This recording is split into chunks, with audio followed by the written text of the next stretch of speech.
আসসালামু আলাইকুম সবাইকে। আমার চ্যানেল সিম্পল হোম রেসিপিসে আপনাদের স্বাগতম। আবারও চলে এলাম সহজ একটি রেসিপি নিয়ে। আজ শেয়ার করছি ঝটপট কিভাবে চুলায় কেক তৈরি করতে পারবেন। আজকে আমি একই ব্যাটারে 2 রকমের কেক তৈরি করে দেখাবো। চায়ের কাপেও তৈরি করব, আবার কেকের মোল্ডও কেকটাকে তৈরি করব। এখানে আমি নিয়েছি 2টা নর্মাল তাপমাত্রার ডিম, নিয়েছি হাফ কাপ চিনি, হাফ টেবিল চামচ বেকিং পাউডার, 1/3 কাপ গুঁড়ো দুধ, হাফ কাপ ময়দা, 1/3 কাপ রান্নার তেল আর হাফ চা চামচ থেকেও কম ভ্যানিলা এসেন্স। ডিমগুলো যদি ফ্রিজে থাকে আধা ঘন্টা আগে ফ্রিজ থেকে বের করে নিতে হবে। এরপর একটা ইলেকট্রিক বিটার দিয়ে এগুলোকে বিট করে নিচ্ছি। আপনাদের কাছে ইলেকট্রিক বিটার না থাকলে এরকম হ্যান্ড বিটার দিয়েও বিট করে নিতে পারেন।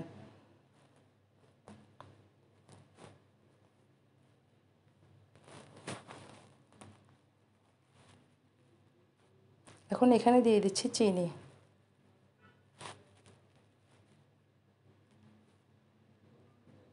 দিয়ে দিচ্ছি তেল। আপনারা চাইলে বাটারও ব্যবহার করতে পারবেন। বাটারটাকে গলিয়ে তারপর ব্যবহার করবেন।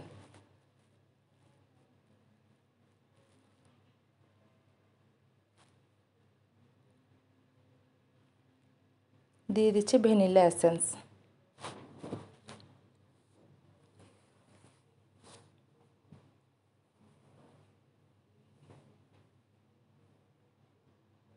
বিট করতে করতে যখন এরকম ফোমি ভাব চলে আসবে আমি এটাকে বিট করা বন্ধ করে দিচ্ছি।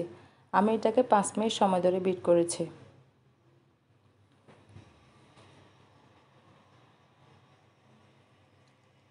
এরপর একটা স্ট্রেনারে আমি শুকনো উপকরণগুলো নিয়ে নিচ্ছি।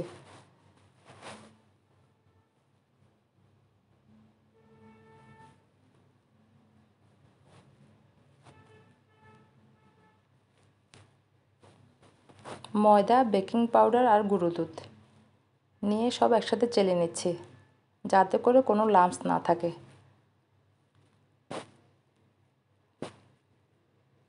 আর এই অংশগুলো আমি ফেলে দিচ্ছি।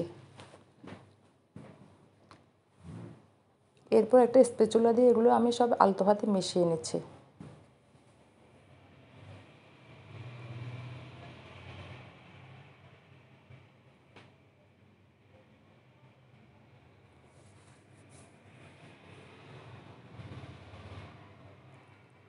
একটু সময় নিয়ে আস্তে আস্তে আলতো হাতে মেশাতে হবে, যাতে করে ফোমটা ভেঙে না যায়। আপনারা চাইলে শুকনো উপকরণগুলো আস্তে আস্তে দিয়েও মেশাতে পারেন।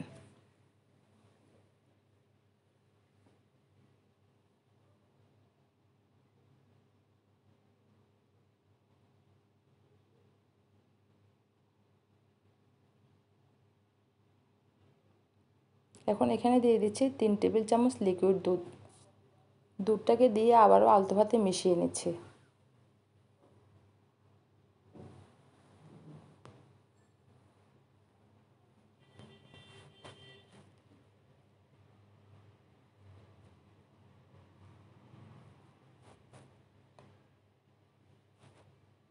আমার কেকের ব্যাটারটা তৈরি হয়ে গিয়েছে। ঘনত্বটা ঠিক এরকম হবে।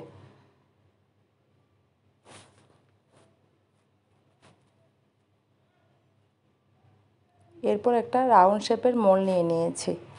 এর ভিতরে একটা সাদা কাগজ কেটে বসিয়ে দিয়েছি। আমরা যে লিখার কাগজটা ব্যবহার করি। এরপর এখানে কিছুটা পরিমাণ তেল ব্রাশ করে দিয়েছি।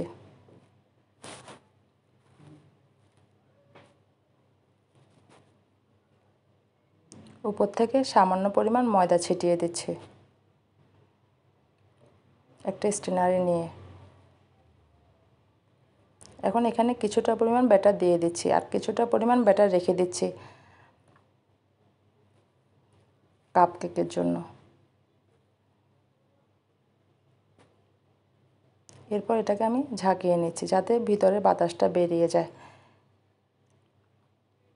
এখন চুলে একটা প্রেসার কুকার বসিয়ে দিয়েছি আর প্রেসার কুকারের ভিতরে একটা স্ট্যান্ড দিয়ে দিয়েছি। আমি কেকটা প্রেসার কুকারে তৈরি করব।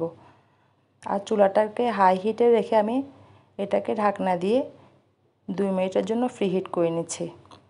আমি কিন্তু প্রেসার কুকারে কোনো বালি বা পানি ব্যবহার করি নাই। 2 মিনিট পরে আমি কেকের মোল্ডটা বসিয়ে দিচ্ছি। দিয়ে ঢাকনা দিয়ে ঢেকে এটাকে আমি রেখে দিচ্ছি। আমি কিন্তু ঢাকনাটা বন্ধ করছি না, শুধু উপর থেকে দিয়ে দিচ্ছি আর চুলাটা একদম লো করে দিচ্ছি আর 45 মিনিট অপেক্ষা করছি। এখানে আমি কাপ কেকের জন্য 3টা কাপ নিয়ে নিয়েছি। কাপের ভিতর তেল ব্রাশ করে নিয়েছি। এখন বেটারগুলো দিয়ে দিচ্ছি। আমার বেটারটা বেশি হয়ে গিয়েছে, এই জন্য আমি আরেকটা কাপ নিয়ে নিয়েছি। চুলায় একটা মোটা তলাযুক্ত প্যান বসিয়ে দিয়েছি, এর উপর একটা স্ট্যান্ড বসিয়ে দিয়েছি। এটাকে আমি 2 মিনিট প্রিহিট করে নিয়েছিলাম। এরপর আমি কাপগুলো বসিয়ে দিয়েছি, দিয়ে 45 মিনিট অপেক্ষা করছি ঢাকনা দিয়ে ঢেকে, আর চুলাটা একদম লো করে দিচ্ছি। 45 মিনিট পরে আমি প্রেসার কুকারে কেকটা চেক করে নিচ্ছি। আমি একটা কাঠি ঢুকিয়ে দেখতেছি, যদি কাঠিটা ক্লিন বের হয় তাহলে মনে করবেন কেকটা হয়ে গিয়েছে। এটাকে আমি চুলা থেকে নামিয়ে এনেছি। এইভাবে করে আমি কাপকেকগুলোও চেক করে নিচ্ছি। আমার কাপকেকগুলোও হয়ে গিয়েছে। আমি মাঝখানে এখানে কিছু স্প্রিঙ্কেল দিয়ে দিয়েছিলাম। এরপর কেকটাকে আমি মোল্ড থেকে বের করে নিচ্ছি। আপনারা যদি আরেকটু কালার খেতে চান তাহলে চুলা আরও কতক্ষণ রেখে দেবেন।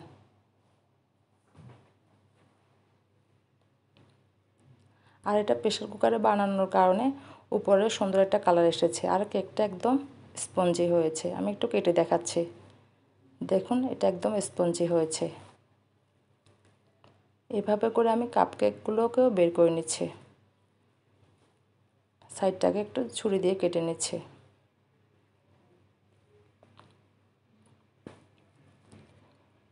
আমার কাপটা কিন্তু কিছুই হয়নি। অনেকে বলে থাকেন যে কাপ ভেঙে যায়, আসলে আপনারা যদি ওভেন প্রুফ কাপগুলো ব্যবহার করেন তাহলে কিন্তু ভাঙবে না।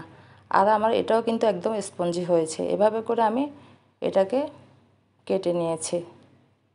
যদি রেসিপিটি ভালো লেগে থাকে তাহলে একটা লাইক দেবেন, শেয়ার করবেন ফ্রেন্ডস অ্যান্ড ফ্যামিলির সাথে, আর আমার চ্যানেলটি সাবস্ক্রাইব করে আমার পাশে থাকবেন। আবারও চলে আসবো সহজ কোনো রেসিপি নিয়ে। সেই পর্যন্ত বিদায়। আল্লাহ হাফেজ।